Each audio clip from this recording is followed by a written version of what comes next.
Hi everyone, Cynthia Marcus here.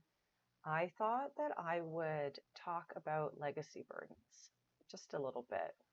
They've been really intriguing for me lately, um, and really important to acknowledge in all of our systems. So, what they really are, in basic terms, is kind of a part of us that carries something historical from the past, from our ancestors, something that we carry as significant in our systems, but that isn't really ours. Doesn't really come from our personal experience or anything that affects us in our actual lifespan.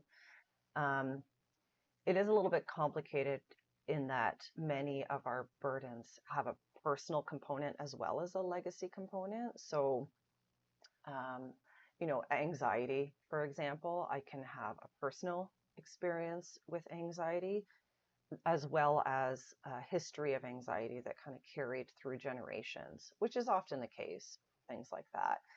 And it's just helpful to understand that because then we can update our parts on what isn't actually theirs.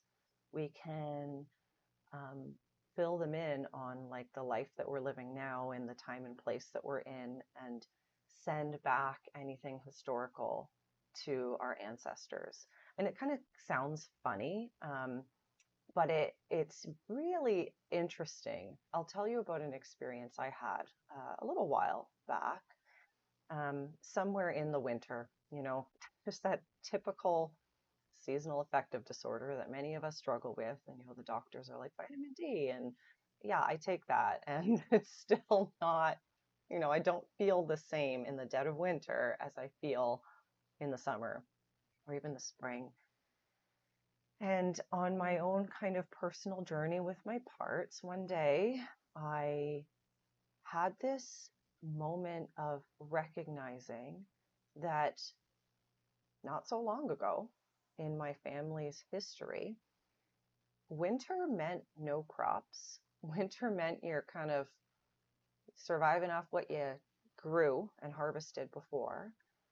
Um, and I wonder if with that came like a real a fear, a sort of like survival mode, a hunker down and just like get through. Um, I don't know for sure, but it just feels true. It just feels like my system has taken on this like winter is desperate. Um, and it's interesting because I kind of processed this a bit a few weeks, months ago. But then lately I've noticed, so in the past couple of weeks, the trees are turning green. Like there's still some bare ones out there, but a lot of green is coming up. And there's something about seeing that, noticing it, that just like feels right in my system, feels hopeful, feels calming. And again, I'm sitting here going, like, I'm not a gardener. Like, I feel like I should be based on my ancestral strengths and skills, but I'm not.